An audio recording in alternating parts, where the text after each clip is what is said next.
Welcome back to Fables from the Pickled Quiver. I am your host and Master of Dungeons, Phil. Last week, the adventurers were at a farm, and Silverius brought a thing with him. Created a thing, summoned a thing. Let's find out, shall we? Sit back and enjoy.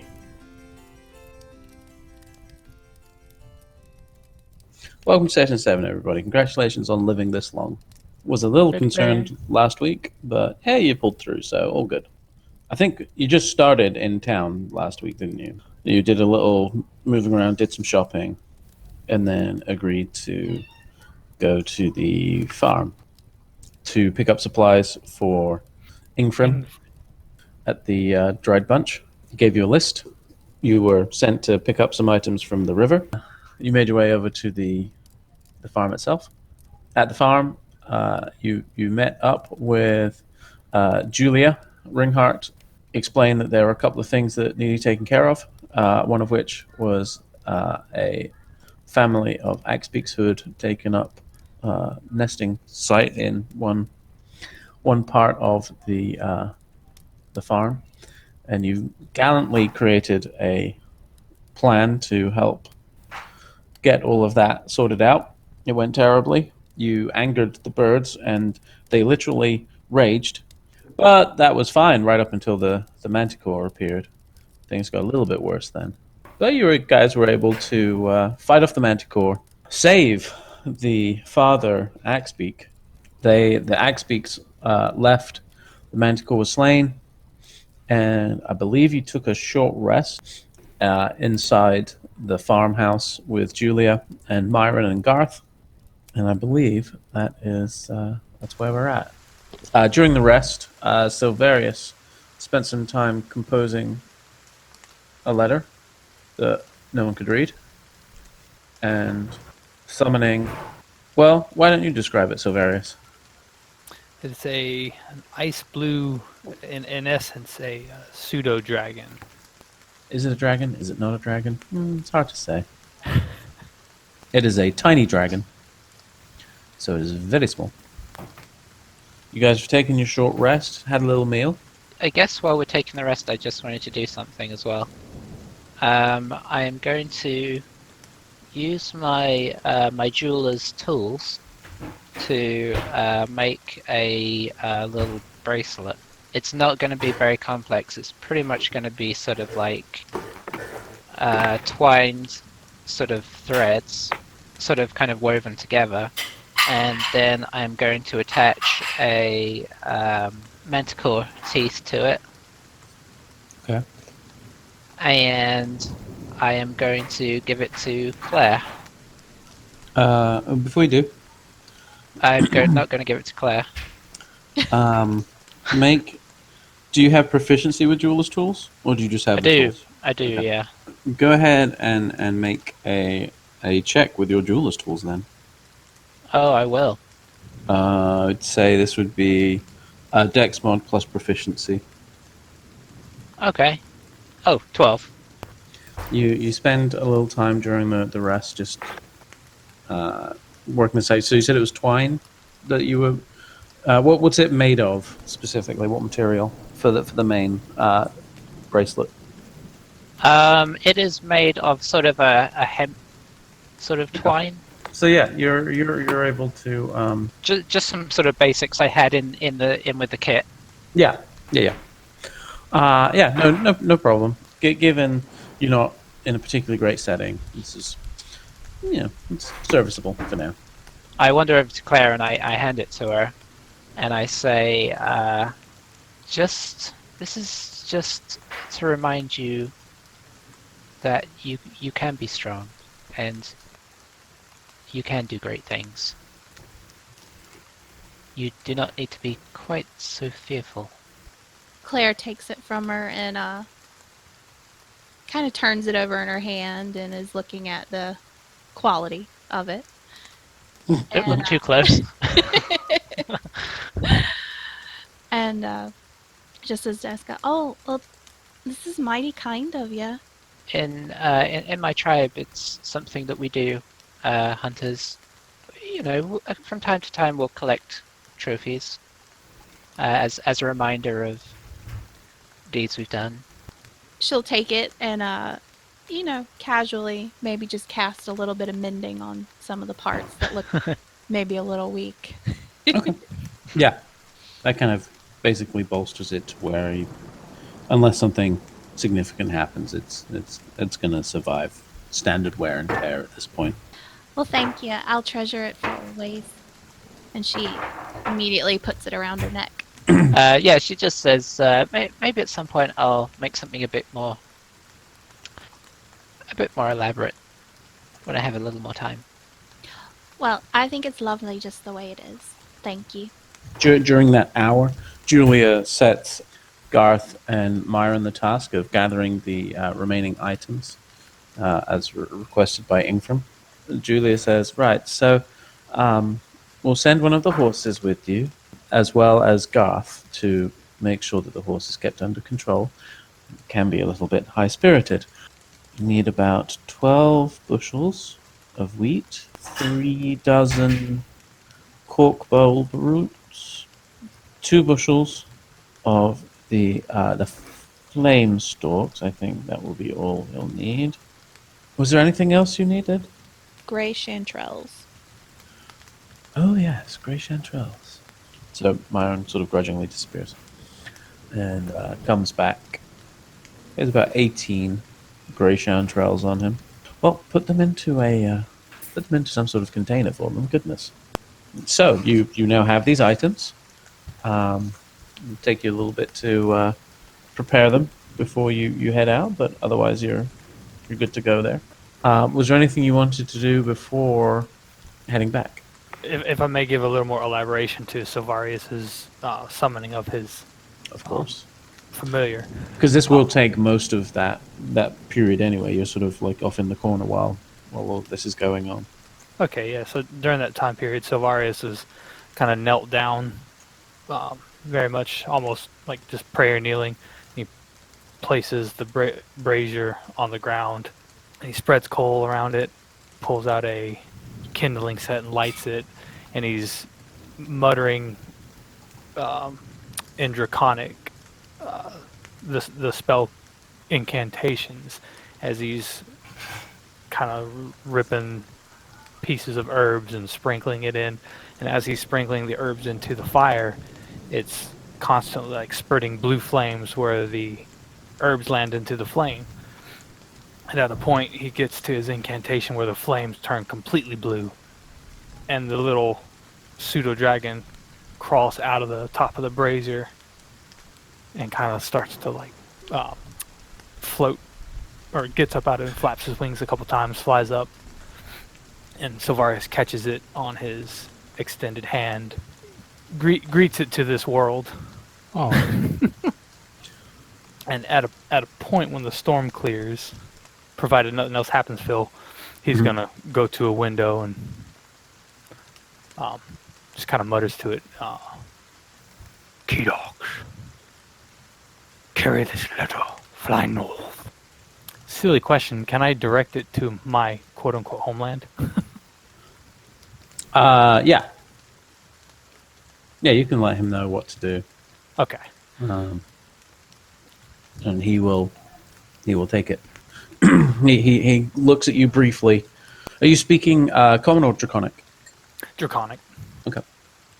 And he, when you're talking to him, there's just a constant eye contact, and he just sort of nods. He just tucks the note into one of his claws. Goes out the open window. As soon as you bring him sort of like into existence, there's like an instant bond. Like you're aware of where he is, so even if you close your eyes and kind of spin around, like you know exactly where he is. And as he flies further and further away, you feel that connection dimming. He's taken off. Exactly how long it's going to take for him to get there and come back, you're not quite sure.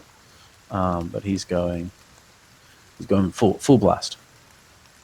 so while this is happening, Cassette would lean over to Bardor and say, you are pretty good with animals. Do you know what's going on over there? I laugh and say, "Not as good as you might think." As I'm smoking a pipe and just kind of sitting down back against the wall, knees up. More magic than nature, I suppose. I don't really know what's going on, but Silvarius seems pretty sure of himself. Yeah, I haven't really understood a lot of what he's done so far, but And I guess if he wants to tell us, he'll let us know. yeah, in his own time, it seems to be kind of his. Yeah, indeed. Is Cater fully rested? I just want to make sure after such a harrowing experience that he's. Um, Has he finished his popcorn there? you look over at Ken. Like, that was very exciting. I was taken aback, but yes, no, I'm okay. Thank you. I appreciate you checking in with me. So, you gather all your stuff together, collect your supplies, and head back towards town. Who is leading the way? Me, Bardor. All right. Give me a good old survival check. If anyone is proficient and wants to assist, they may. I'll give him a hand. Very good. I'll kind of keep an eye on the back, and hopefully that can give him a hand for some advantage, or whatever. Sure. Okay. So, Makes sense. yeah, roll with advantage then. 17. Well, I think because you had to take the detour on the way from the river, takes about only an hour to get back, and it is considerably colder than it had been, almost freezing. And in fact, as you get back towards town, there's actually a hint of hail falling. So we're coming back in through the north of town then, huh? Yeah. Does anyone wear gloves? I mean, when it's chilly. On the way back, if whoever owns a pair of gloves, Claire will offer to warm them for the journey back. Oh, I don't wear gloves in the campaign. Oi. In minor metal, that seems like. Maybe not. Maybe Maybe that would not be the more- best idea. Heat metal. Heat Get him. metal. No gloves here. Same with Silvarius has. Well, Claire Armor happily heats her own gloves up and looks pleasantly warm on the way back. Eska makes a mental note to pick up some gloves at some point. So, you arrive back in town. So, what do you want to do? We head into the. Do we go straight to the? We should probably go straight to the thing, right? These are fresh ingredients. But yeah, I'd say we take him back straight to Ingfrin. Yeah. Because I'm guessing it's somewhat late in the day, ish. I kind of forget. But we had lunch, then we went off to the farm. There was a rest. We came It's back. about 5, I think. What are their standard operating hours? You don't know. Well, we best hurry. So you guys mosey on over back to the Dried Bunch, wherein you find Ingrim. God. Now we have the difficult decision of who do we send in. Yeah. Hurry on now. Bring the ware. Or the What? anybody else coming. I kind of push Eska forward.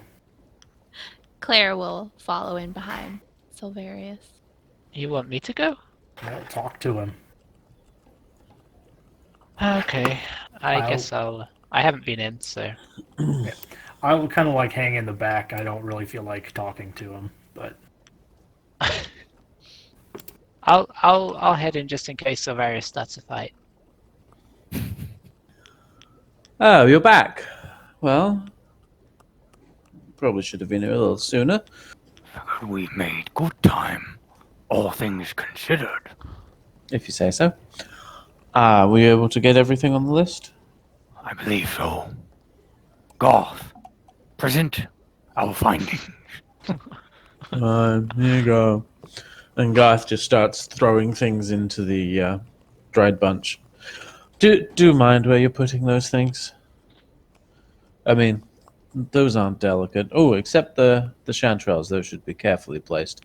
And he says that as the small bundle of chanterelles is tossed across the room. More carefully, you fool! I shall attempt to catch them before they hit the ground. Okay, give me a dexterity check. 16. Yep, no problem. You're able to snag them I before just they... pluck them out of the fall. air and hand them to him and say, pleasure to make your acquaintance. Oh, yes, I hadn't met all of you. You are? Eska. Well, yes, thank you for saving those. If they get too badly bruised, they're completely unusable for the filter that I'm making. And you see him sort of like taking stock of the ingredients brought to him, and he kind of takes a moment. He's like, I think I have enough here to make probably 6 more potions of health and at least 3 filters. What did we agree on as a thank you for your efforts? 1 or 2 potions as payment. I can probably brew up one of these potions of health tonight, but sadly the filters take a little longer, so those won't be available until might be at least a week before I have one of those ready. They'd also be available for purchase. Since you've done me a kindness, it'll be at a discounted rate. The axe beaks, whose feathers you have here, are impressively powerful birds. Flightless though they are, they carry a certain amount of... Garth, please keep that horse down. Goodness. They do carry a rather ferocious amount of strength in them. And using these items, along with a couple of commonplace items that didn't need to go to the farm for, I'm able to produce a filter of strength. Has the ability to, for a short period of time, increase your strength, thus sort of imbuing you with the physical prowess of the axe beak temporarily. And you said we should come back for our payment in a week? That's when it'll be ready? That's when these will be ready, yes. The potion of healing, the first one of those, I could have ready for you tonight. Those are a far less arduous task. Just so you know, these filters of strength are rather pricey normally. I usually sell them for around 400 gold. Since you've been so wonderfully helpful, I'll sell it to you for, let's say 360 per. Was there a breakdown in communication? When we talked before, it sounded like one of these was going to be our payment. Yes, the potion of healing, that's correct. Is that what he said? She kind of asked Claire and Silverius. Well, he did say 1 or 2 potions. Make a persuasion. You can make one each, or one of you roll with advantage. Claire is not adept at persuading people. We could roll one each if you like. I guess it's a joint effort. That would be a 10. 14. He sort of huffs a little and says, fine. Come back in a week and you can have a free sample of the filter of strength. And then he rummages around behind his desk in there and pulls out a small red vial, or a small clear vial containing red liquid, hands it to Claire and says, I happen to have one of these already. That's the... So Claire, you gain a potion of healing. Well, I'm sure in the long run this will be worth your while. I'm sure we will be in to buy many more ingredients and such. Yes, well, hopefully I'm able to get hold of some more items. I'm still rather sad about the loss of my apprentice, Mithro. But, Mithro, it's only been a couple of days and I've completely forgotten how I used to say his name. It's funny how that happens. Still, such as it is with the help. Nevertheless, I will endeavor to get a wider selection available as time goes on. I have been inconvenienced of late, and my supplies have run low, but perhaps we can do some more dealings in the future. And if you do encounter any more unusual items, I may be able to create something bespoke for you if the item is of a unique enough quality that I can turn it into Cater. something. Yes. What about those quills you picked up? Well, these. Did you have plans for them, or? I mean, I don't know that I did necessarily have plans for them. And he sort of pulls them out, and you see Inkram's eyes go a little wide. Are those manticore quills? However, did you get those? Usual way, Manticore. Right, but I mean, how? With the Our trip to the farm was a little more exciting than we had planned. well, it seems like the filter is probably just reward then if you've been able to take one of these down. Off the top of my head, I'm not sure what I could do with them, but if you'd be willing to part with them, Cater, I could certainly see if I can come up with something. And he sort of looks around at the group, slightly forlornly. Do you think I should? I mean, is that the smart choice? I might be able to figure something out myself. Could split them, Aye. 2 each. See who comes up with something. Aye. Alright, that seems fair. And so, Cater grudgingly gives up. How sad does he seem about it? Eska might feel bad if he seems that sad. He's a little sad, but he's. It's your choice, Cater. I'm not trying to force you. It's just a thought. You think he's probably okay with it? Claire will gently pat him on the shoulder when he hands him. He sort of nods slowly. You know, if we can figure something out with this could be really useful in the future. Might be something good to add to your line. Yes, quite. Well, if you don't mind, I apparently have some potions to start brewing. Before you go, Ingrid, first of all, wish to thank you for the use of this razor. And he presents it and hands it back. Oh, yes, thank you. Second of all, And he looks over to Cater at the same time. And he looks back to Ingrid. you say you are down one apprentice. He's been gone for a couple of days now. In the meantime, as you are without an apprentice, I do not wish to speak for you, Cater. However, perhaps if you two could collaborate in your practices, we could truly come up with something beneficial. If he's not traveling with you, I suppose he could be of use to me. What do you say? I mean, yeah, I could do that, I think. So Varus looks over to Cater. You aren't much help with Manticore anyways. I might get braver someday. We don't need might. Perhaps if you're going to be here for a bit, we could just keep checking in with you, see how things are going, keep you up to date with how our inquiries are panning out. That makes sense. You're part of this too, so we don't want to leave you behind. But maybe you can be our eyes and ears in town as well. Like before at the... Right, no, I get it. Okay. Good Right. suggestion, Eska. And he crooks a slight smile at you.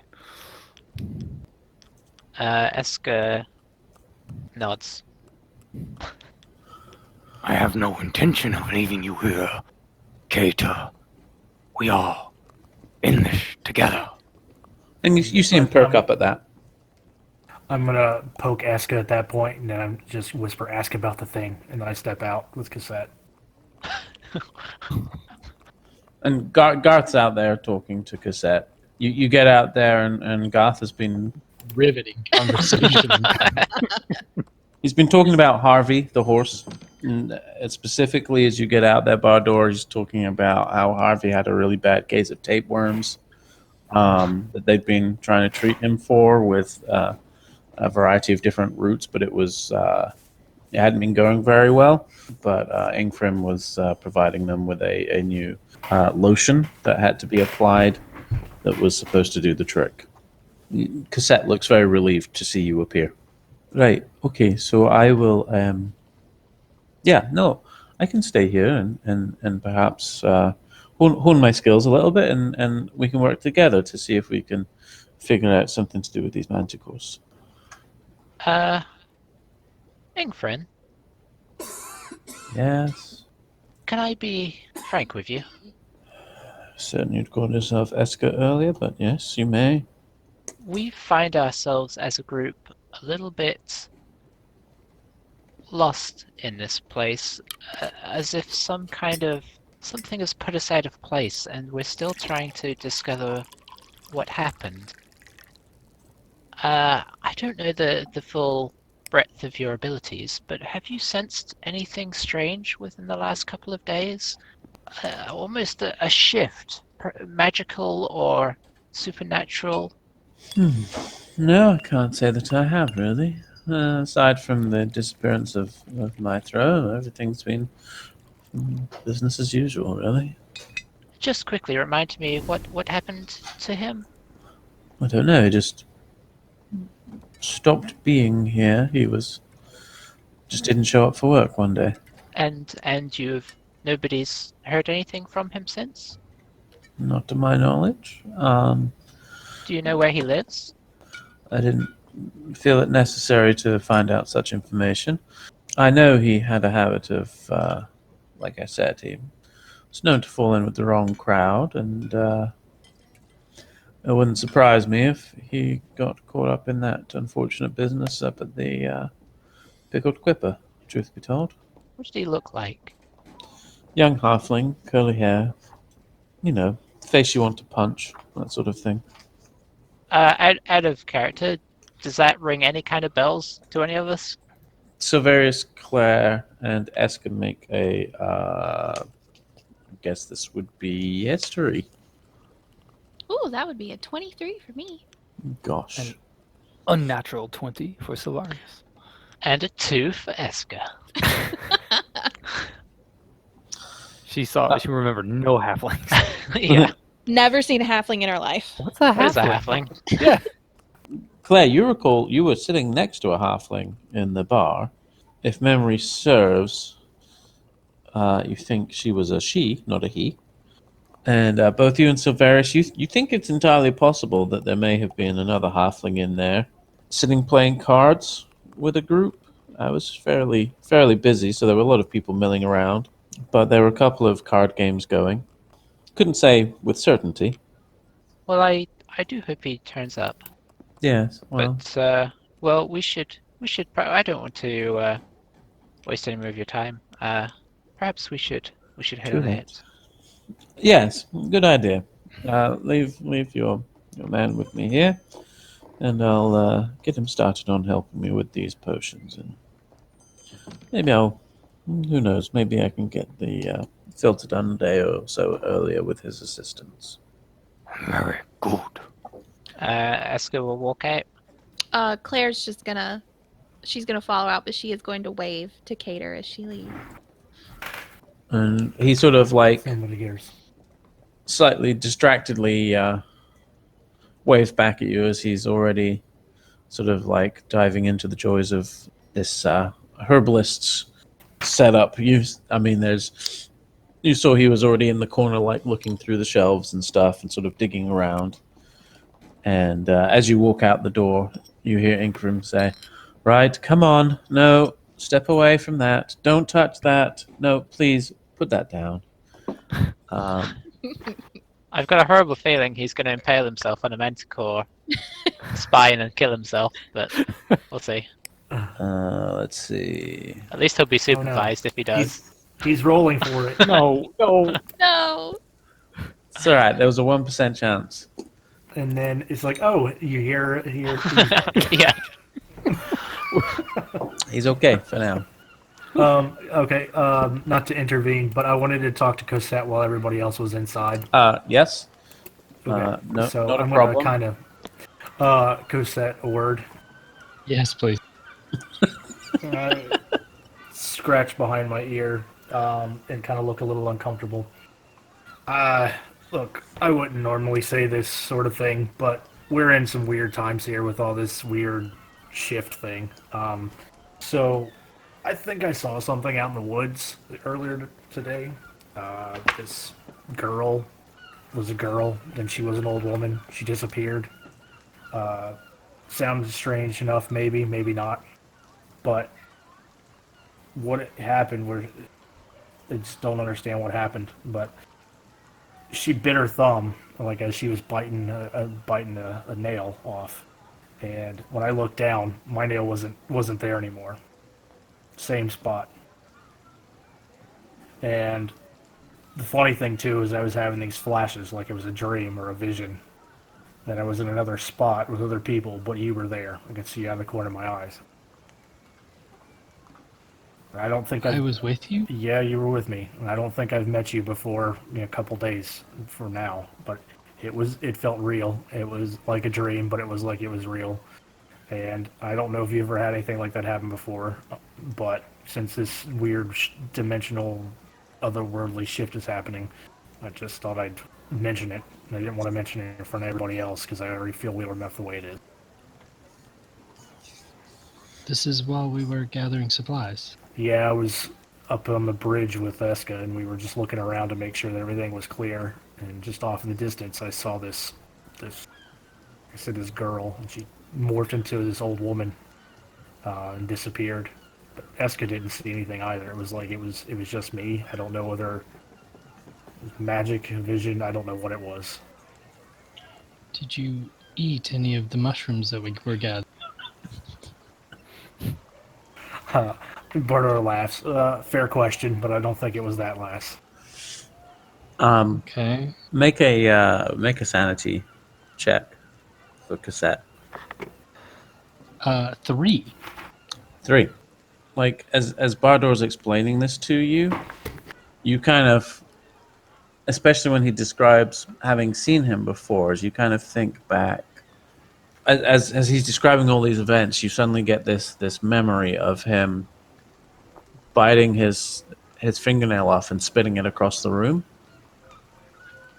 and then your hand sort of involuntarily goes up to your hair, and you find that there's like an area where some has been cut out. It's like it's cut out of place. Like you're missing a small lock of hair. Currently not in this vision, right?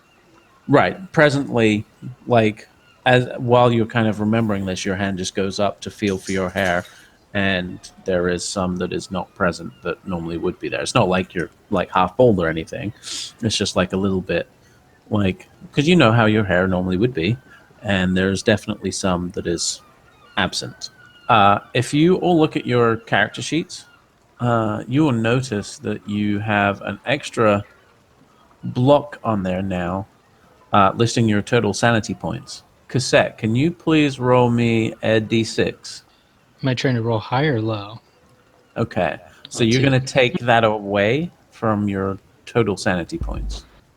Ooh, okay. Do we have to make a sanity roll for the fact that somehow a sanity points box appeared on our sheets without making it there? I don't think you want to do that. Maybe not. I guess you would see her kind of looking down at the ground, a little confused, and say maybe something even more strange is going on here. Just you telling me that story made me remember something, but nothing. It's all very vague. But It is. I mean, we already are being very cautious, but just keep an eye out for each other, I suppose. I agree. Maybe it's not something we should share with the group until we know a little bit more.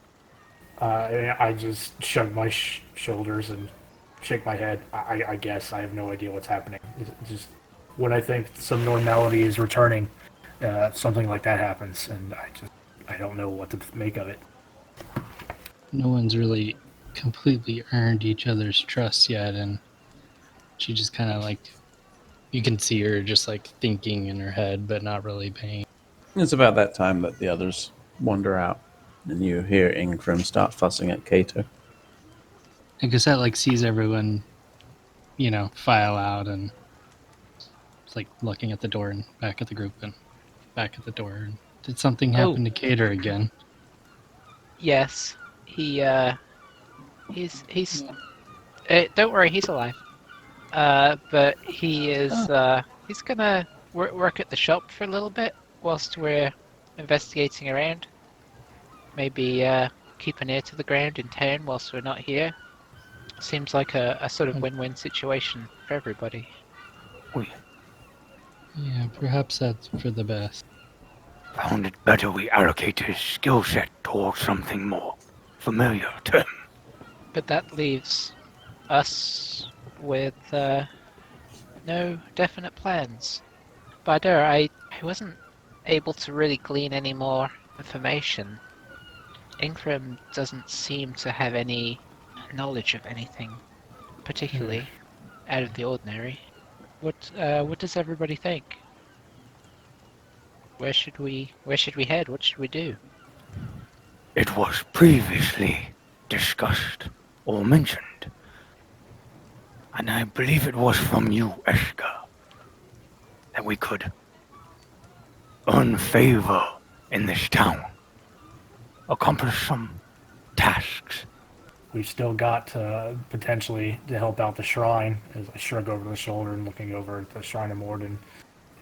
Maybe another day or two we can talk to that one guard about what happened down at the Quipper. Mm-hmm. Those are the only two things that are on the table without us going to look for anything, I think. I would certainly be keen to investigate the matter that those at the shrine told us about. It sounded peculiar. And I feel like peculiar is the direction we should be looking in right now. Aye. And they seem to actually kind of like us already, so a little bit of favour with them may actually lead to more than Ingfrin, who is very... Ingfrin is more of a tool at our disposal at this point. You also, just as a reminder, you have not yet visited the Smith house just near you. That is on the... Or the furniture store, let's be honest. Or the furniture store, that's true. Very true, very true. I mean, Claire, every time we walk by, Claire's eyes kind of go a little buggy. A little bit. She does like a well-crafted piece of furniture. Well, I mean, who doesn't? I was just going to ask if the Smiths was still looking like it was open. Mm-hmm. Every now and then you can hear the sound of metal being worked. It is a little unpleasant outside right now. The storm's kind of come through, and so it's cold and a bit miserable.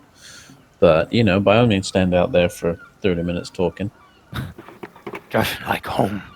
Well, I mean, it is starting to get towards late. We could stop by the Smiths real quick and then maybe find a spot to sleep. Or did you want to talk to the folks at the shrine first, set out in the morning, or you could start fresh and when we talk to them then?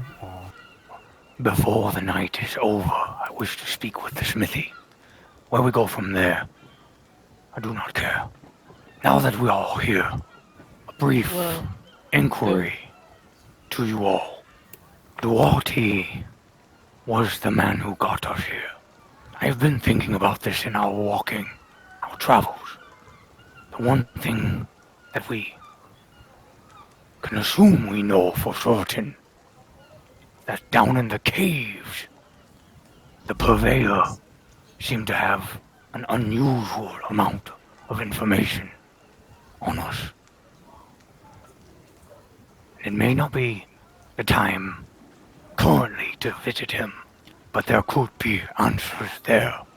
I do not mean immediately. I would much rather properly arm ourselves before diving into that den again. Perhaps with the help of Ingrid, Cater, other members of this town, we could better prepare ourselves. Well, we can go by the smithy at least, and then we'll take it from there. Eska's gonna wander over and sort of plonk herself down. She's not really big into smithies. But she'll sit outside. I will gladly go into the smithy. Claire will Going go to- inside because it's warm. Oh no, does that mean I'm stuck outside with Garth? No, Garth has, while you guys are talking, he's just gently wandered off. And he's gone. You know, that's a fair point. Eska's actually gonna go sit against the tree to get some shelter. Okay. And you've got the statue of Moradin there, right next to you. Nice. Right, so you guys go inside. So inside it's kind of smoky. Over by there's actually a couple of anvils set up, one large forge. There's a low-level smith, a couple of apprentices who probably no more than 12. And then working hard at one forge, a chap who stops when you appear. He kind of puts down his hammer and looks over. Oh, strangers, is it? All right. What can I do you for? And then he looks at Bardoor and says, oh, well, maybe not all strangers. Oh, hello. I'm kind of surprised by that. Do I know him? Everyone make a history check. Including Bardoor, but everyone who's there. It's gonna be awkward if Barter doesn't say, "Hey, friend." Eska, you do not need to make one. 15 for Claire. 7. Raspberries. 4. 10. So as you're sort of there, stammering briefly, Bardoor, Claire kind of saves you. Claire, you know this is Semlin Ironjaw, regarded as one of the best smiths in this part of Faerun, despite the fact that he is not unlike Lobo. He is also only one-armed. And you see he has one of the apprentices move a lot of the items around for him, but he's hammering everything out. Or at least he was when you came in.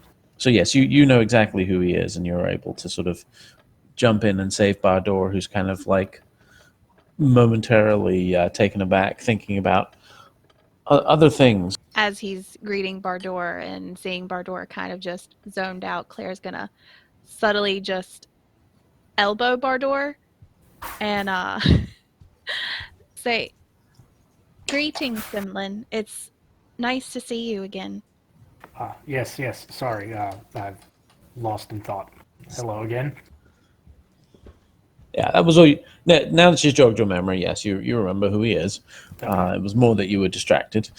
What can I do you for? You're looking for weapons, armor, something a little different. Yeah, I was looking for maybe another pack of arrows, and potentially talk to you about I don't know if you had to have a falcata here on hand, but if not, potentially maybe I could order one for you to make. That's not that's not one I have handy, but I do like the sound of that. I've seen them before. I could make you one. I'm assuming there's nothing else you see here that takes your fancy. Like what else does he have at hand? So, he has sort of like everything you would expect to see in from the the PHP, does not currently have the falcata, but and there's a couple of sort of more unusual items. A dwarven urgrosh, excuse me. It's just dwarven design, a very large battle axe, which has it's like a axe handle at one end and then a spear blade at the other, like a spear head at the other end. He has a giant sized morning star, rather than this is normally morning stars tend to be one-handed. This one you think would require two. And then you also see a rather fantastic looking longsword. As you're kind of looking at it, he catches your eye and he says, "Oh, no, that one is special. I made that one, must have been 140 odd years ago, for an old friend called Rurik. Sadly, he died wielding it, and his family thought it only fit to come back to me, and so that has happened now on multiple occasions, unfortunately. But it's a spectacular piece. And so as you're looking at this sword, it's a long sword, really exquisitely made. The pommel and hilt have purple and amber gems. The blade has some dwarven runes hammered in, some very ornate scroll work, and it looks way beyond anything that you guys have encountered so far in terms of quality of weapon. That one does not come cheap, mind you. That one will run you 500 gold pieces. Fine quality you have. Oh, aye. If you find yourself in a bind, that's the kind of weapon you want at your hilt. Well, it is tempting, but I think for currently, perhaps a falcata would do a little bit better for my purposes. So if I can commission one from you, potentially, Aye. it might take a little while, but I think I'm willing to wait for it. I could probably do one for you in a few days. I've got the materials, that's not a problem. 40 gold pieces. Would you want that all up front, or can I pay half now? You can pay on delivery, that's fine. Okay, sounds good. You're a dwarf, your word is your bond. If you Aye. say you want it and you're going to pay for it, then I have no question. Thank you. Is anyone else looking around? Because that'll ask if, just looking at the sword and kind of distracted just by all the high quality work. What makes the sword? Let me show you. Brings it down off of the wall, and you see him mutter something in focus. And as he does, the sword shifts in front of you. And it goes from... It seems to enlarge in his hand.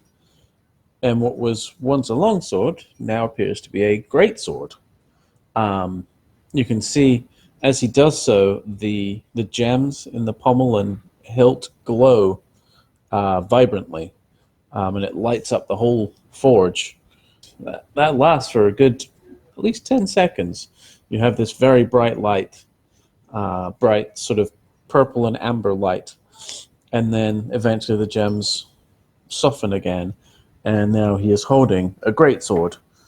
And you can see he's kind of struggling a little bit because now really this is a two-handed blade, and it's not something he's really not really set up to do, unfortunately. That's its main party trick. Turned it back, but you can only do that once per day. There was an enchanter in town when I made this, and we worked together. You find it's probably a little bit more efficient at dealing damage than your standard weapons too.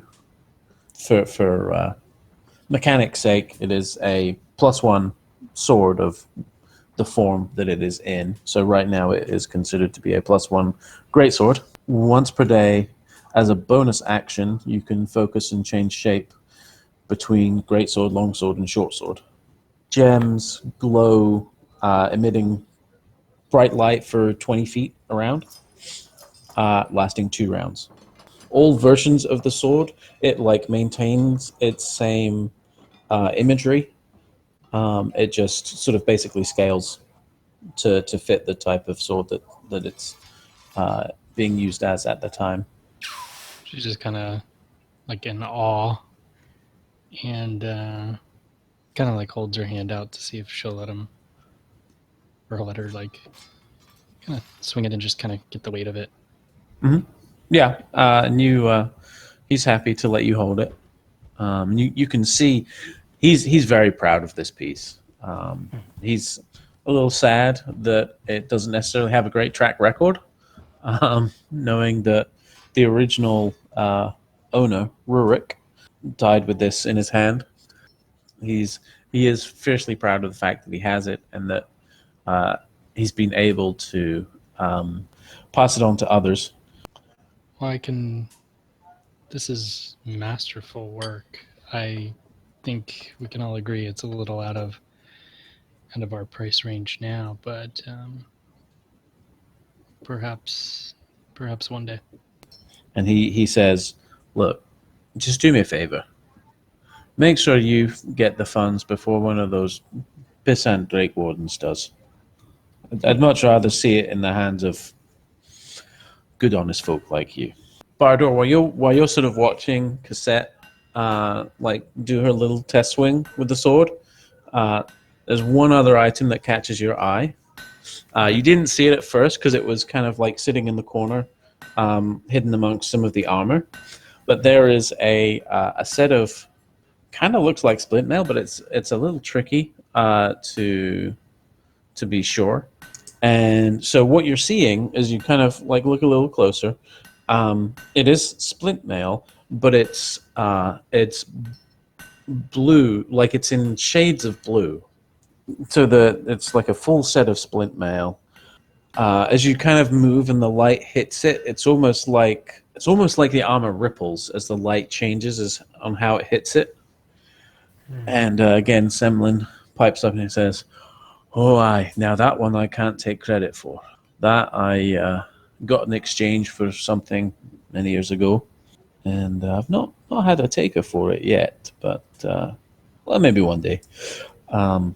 It's a very special set of splint mail, actually. The person who traded it to me said that they no longer had use for it. They had fallen out of love with their god, unfortunately, and took up another morning star, not unlike this one over here, and he gestures to the large two-handed morning star, but it was that one had a bit of menace to it, but the armor is really quite special. It's known as Eldath's Waterfall.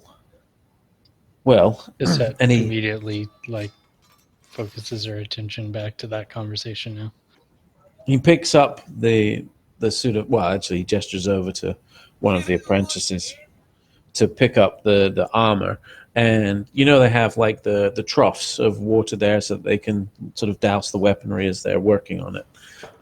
He gestures for them, and they place this suit of clearly very weighty splint mail into the trough, and the water just gently sits on top of the water, floating. It's a bit special, that one. It doesn't matter how much we try to push this underwater, when it's not being worn, it always floats. We tried putting things inside it, and it still floats, unless it's actually being worn by someone.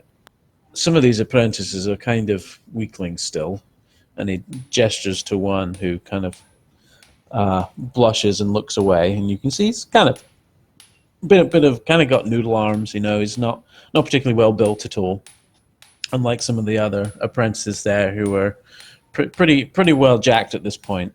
And he says, even this guy can wear it with no problems. It's odd. Seems to defy logic, really, because normally a suit of splint mail like this, there's no way he'd be able to wear it. I don't know if that interests you. Again, it's not cheap, I'm afraid. That'll cost you about 350 gold. But It is very pretty. And he gestures again to the apprentices, and they sort of shake it off. And you realize, actually, as he pulls it out, there's almost no water that's clinging to it. It's just a couple of drips, and then it looks like it's dry again. And they go and put it back up where it was sitting before. Those are the really special items I've got in right now. But, I'm always working on new things.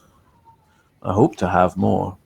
There's only so much that I'm able to imbue an item with my runecraft. Sometimes I need a little bit of assistance from someone else, but certainly worth bearing in mind, I think. So, does anyone else need anything from the smithy at this point? Savaris just wants to ask about a brazier. Yes. He is able to, you ask him about it, he's like, oh, I remember that. I was able to make that one for Incrim before. I foolishly did not make a note of how much I charged for that. So we're going to say it is 50 gold to make a portable brass brazier. Do you have the funds right now, Silverius? Or do you still... Oh, far from. Semlin just sort of nods in understanding and puts it to one side and says, don't worry, it's not going anywhere. You guys are looking to rest. You have a couple of options again. You have the old Bucket o' Blood, and then the Traveler's Respite again, or Respite, depending on how you like to pronounce that. I'm personally okay with the bucket, but Because that kind of winces at the description of the bucket again, but she'll go with whatever the group decides. Couldn't hurt to check it out, I suppose. Anyway, probably going to be a good place for hearing gossip. Maybe we'll hear something useful. And so you make your way over towards the tavern, and you wander in. What does it look like on the outside? Pretty rundown. There's a sign that's hanging just off one edge. The other hook has come out, and so it's sort of swinging limply on this one hook right now. And it's literally just a picture of a bucket that's just got red inside it and like all on the floor around it. As you're about to go in, like literally, who's leading the way? Bardor? yeah, sure. So you're about to reach to open the door, and it bursts out in front of you, and a halfling kind of gets tossed out and bounces and sort of rolls a couple of times in front of you. A large half-orc is standing in the doorway. Don't come back until you got a coin. I ain't got time for this. And he just sort of looks up and he goes, right, coming in or what? And then he disappears inside. What does the halfling look like?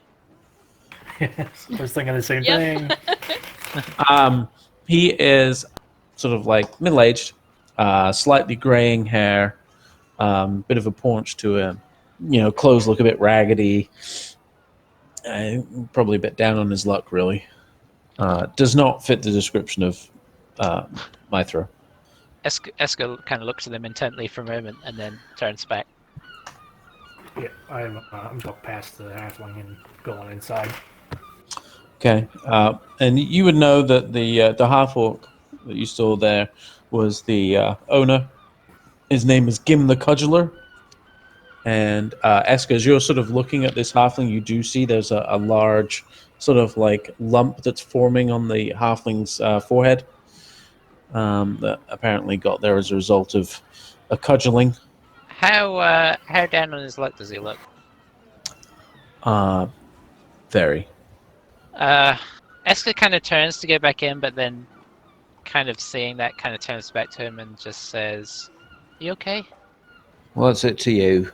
You just look like you've had a rough day. I've had a rough year. Make that 5. I know what you mean. Sure you do. You know what? She is going to cast friends on him. Give me a sleight of hand check. Alrighty. Yeah, she's going to kind of attempt to do it subtly. I figured. You're not necessarily in direct view of the guards right now, but nevertheless, you're in direct view of him. That's going to be pretty good, I think. 25. Natural. Yeah, he does not see the somatic components. He doesn't even see my hands. No. I say, listen, why don't you... How bad is your tab that he's talking about? I think I'm up to 4 gold now. How about I help you out with that tab? You come get a drink with us. All right, that seems reasonable. Make just a persuasion roll with advantage. 16. He's happy to go in with you. Although, as you What's your know, name? he's got about a minute before he becomes a little less enthusiastic. My name is Leo. What do you do around here? I'm kind of asking this as we're going in. Yeah. Well, I haven't really done much of anything lately. I used to be a lot busier, but well, you know, times are hard. And as he's saying that, that's about the time when Gim sees him again and says, "I thought I told you not to come back unless you've got coin." Eska holds up 4 gold pieces between her fingers. Welcome back. Good to have you. Have a seat. I'll bring some food over. And he assumes that you want food. He doesn't actually ask you if you want food, but he starts working on a large tray of food for the group. I'm going to mark those gold off and assume he takes them. Yes, he will. Yeah, you're able to move over to an empty seat and sit down and have a chat, and Gim starts bringing over food for you. As we sit down, I kind of give Eska a little look out of my eye and say, "Making friends, are we?" Well, it just seemed like a rough evening to be out on the street. Can I insight check that? What, insight check, Eska? Yeah. Yeah. Not like super suspiciously, but just since their conversation, because I've kind of been paying more attention to her. And since this is kind of something that's a little out of the ordinary. Oh, so close. I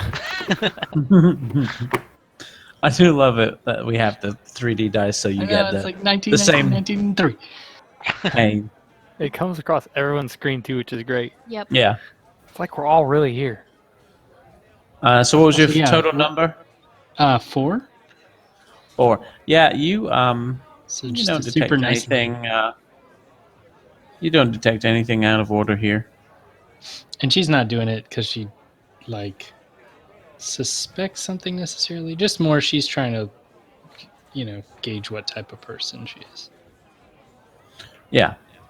Yeah, you just think from that you just feel like Eska's just seen someone who's having a rough time and is trying to do them a solid. Does Leo look kind of like bedraggled or anything? Like, is he looking a little rough? Yes, he is definitely bedraggled. Claire, kind of just without really asking permission, just starts going about cleaning and mending his clothes and just says, well, say the more the merrier. And he seems quite content to be cleaned. doesn't put up a fight at all. Thank you. I appreciate that. That's some nifty tricks you do in there. Very kind. Very kind. Thank you. Leo, if you, just by way of small talk, you notice anything strange around town lately? Let's see. You seem like a chap with his ear to the ground. Heard any interesting scuttlebutt? I mean, there was obviously that mess down at the Quickled Pipper. That's right, yep. That was all. That sounded nasty. That's right. Yeah, no, that was bad. I heard it was overrun with bandits, mind you, so maybe they had what was coming to them. Nevertheless, shame. I'm sure some regular folk got caught up in that too. And then I heard that the old house, Cert, no, Rat, no, Surratt. that's the ones. House of the Rats. Them. They took a big Yep. group off to somewhere. So most of them aren't here right now. You know, I think one of the little folk from that house lives just over the way there. Actually, not like any of the big, the really posh knobs, but I think. Oh, what was his name? Hoon. Yes, Hoon. Hoon Windale. That was his name. There was that house over the way. He's friends with the old Julian, I think his name is. He lives just over the way there. I don't know if he went or not, to be honest, but I don't suppose he's important enough to have been involved in that particular caravan. It seemed like they were taking only the best. So maybe Julian's still around. Do I remember these names? Yes. Yeah, Julian is believe he is the son of the man in charge, whose name eludes me right now. And then, so yeah, Julian is so Julian is very important.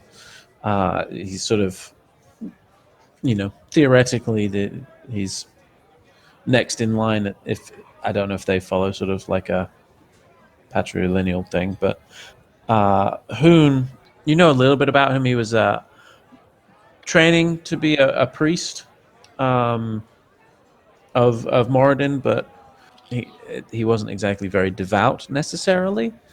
It was more a case of his family insisting that he did something rather than just all his drunken carousing, and he decided that was probably the easiest thing he could do. They're both young, sort of like early mid-20s, and very much carry themselves as if they are the best thing since before people even knew how good it was that you could slice bread. I kind of roll my eyes at the mention of these two lads. Surprisingly, Leo catches that and is like, "Yep, exactly." Oh, food. He says that, and Gim brings over this giant platter, and looking at it, some of the meat is identifiable, some of it's not, but it looks okay. And he sort of says, "Round of ale or something Aye. else?" Ale for me. Right. And he doesn't stop to listen if anyone says anything else. And he quickly comes back and just produces a mug of ale for everybody. "Don't worry, I've been keeping a tab for you." and happily wanders off again. And yeah, you can continue plying Leo. When the spell wears off, he's so full of food and ale that he does not seem to care that you cast a spell on him.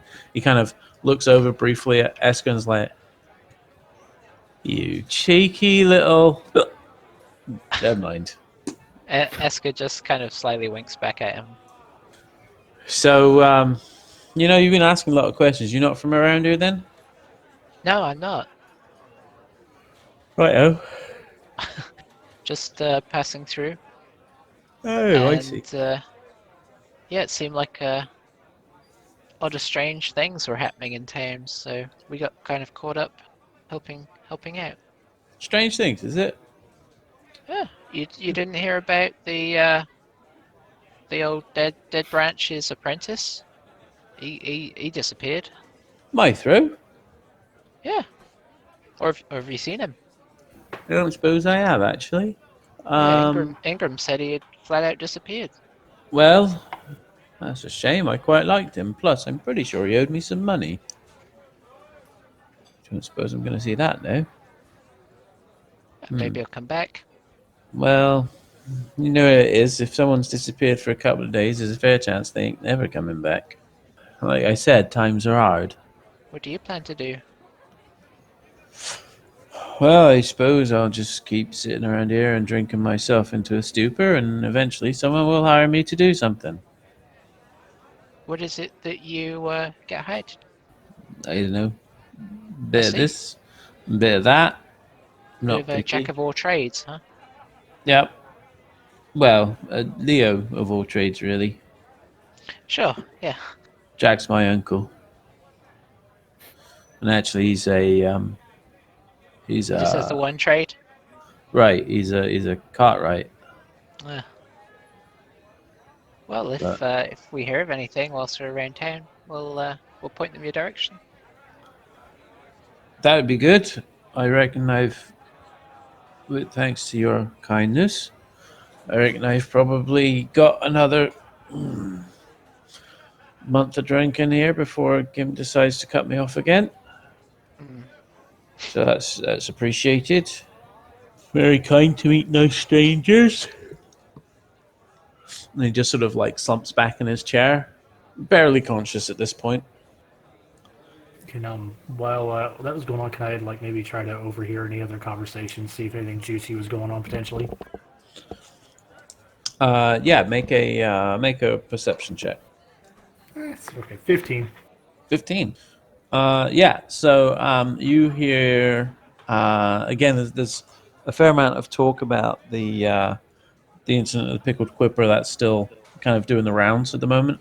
There's talk about someone said it was a hideout for bandits at some point, kind of used as like the front, essentially, like the public face of the bandit group, and they operate out of the woods a lot, both in forest.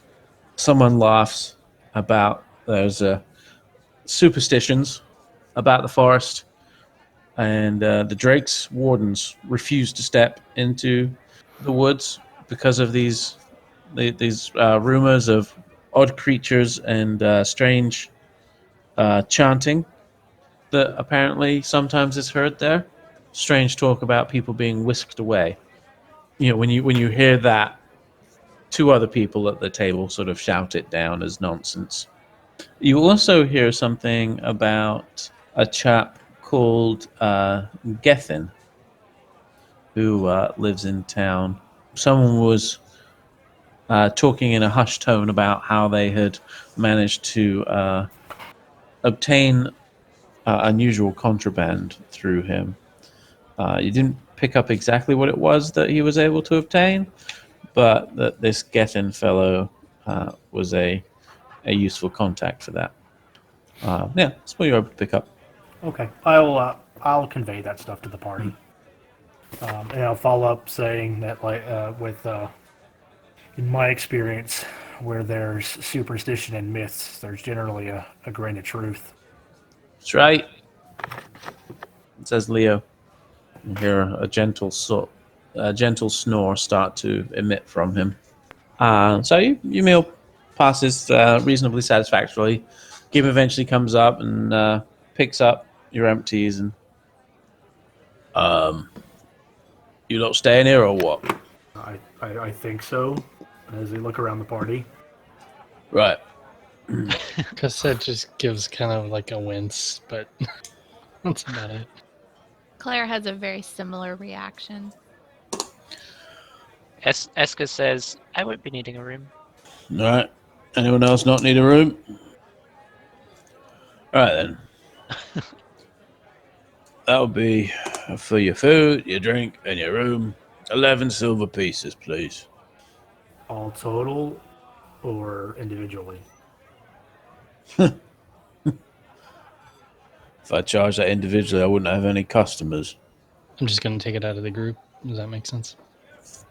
That's fine. Yeah. Yeah. All right. One of you lot's going to have to carry him to his room. And he points at Leo. And that's when you realize that you just paid for a room for Leo as well. Eska looks apologetic. He assumes much, this skin. I guess I'll go carry over. you. Oh, you're gonna carry him? Oh, thank Sure. you. Yeah. You're able to go to your rooms. Eska just says, "I'll see you in the morning. I'll meet you in the. I'll meet you just here." The rooms are, yeah, they're not great. There's a bed. Is it cold in there or anything? It's not warm. Warm? It's not warm. Dry? Is it dry? Yes, it's dry. This sounds like a good night's sleep. So Bardor looks pretty happy about this situation. Okay. So unless anyone has anything else, you wake up in the morning. Gim is throwing in breakfast with the cost of your overnight stay. Eska shows back up. She's already down there. For my purposes, where did Eska go? She went out to and climbed one of the trees. Okay. And just spent the night in the top of the tree, kind of wrapped in her cloak. Give me a survival roll. Alrighty. 16. Yeah, you actually got a good night's sleep, all things considered. Well, I do the sort of trance thing, Yeah. I guess. Yes, I guess you feel well rested, let's say. Yeah. I guess not so much sleep. Leo doesn't come down for breakfast, so you're actually able to eat his share. And the day is yours. So, just to recap you of your options right now, you have rumors of bandits and weird chanting in the woods. You have Boffin's Tor, which is the tower near the woods that used to be a shrine that is apparently haunted or some way tainted by undead. You have the talk of the caves again. There's a couple of smaller things that have been mentioned. The chap called Gethin, whoever he is. That might be it right now. I mean, my thought was that we would probably go to the Shrine of Morden and get our next marching orders, and then go to the Boffin's Tor. Eska's totally behind that. Yeah, I kind of Yeah, thought that we had kind of discussed that and maybe a little bit earlier of heading that direction. With the rumors in the woods too, might be able to possibly hit up 2 stones with 1 bird. If we're mostly Exactly. alive, Yeah. we can head to the woods as well. Cool. Okay. Well, in that case, the last thing we need to do today is roll hit points for level 3. Oh, sweet. Hooray! And I'm very excited to tell you that overnight, Cater has also leveled up Ooh. To level 1. Aw, to level 1. Oh, man, that's Da-da-da. pretty sweet. so proud of him. At least you've got Constitution, Bardor. Yeah, that helps. Yeah. You should also all be full hit points. I mean, you're a ranger, so it's very on message. I want all the hit points, thank you. Well, Well, my DM made me lose 2 sanity. yeah. True. If it helps, I don't know if Bardor's looked closely or not, but he's down. I have. He's down more. I was going to ask, but I figured I would wait. to Because I did notice that, and I was like, that wasn't there before. clarify what's happening with that, so I am basically borrowing some of the Call of Cthulhu RPG mechanics. Not exactly, but it's like a useful place to kind of start. Everyone's starting sanity is 5 times their wisdom score. Has Claire lost sanity? No, shouldn't You have. said it's 5 times our wisdom score. Yeah, so what happened there is I just mathed badly. Okay, I just I was just double checking. 'Cause I didn't know if something had happened to Claire that she's currently unaware of. Nope, she's fine. There you go. See, good as ever. She seems like she's been on the edge most of the time. So, they've asked me, Cater, to say a few words at the end here. Thank you for watching or listening. Apparently, this is now available on Apple, Amazon, Google, basically places where they have podcasts, I think they said. It was a lot of funny words that didn't mean anything to me. But they did ask that you come back next time to see what happens next as they are making plans in town. Tune in next time to find out, as we bring you more fables from the Pickled Quipper.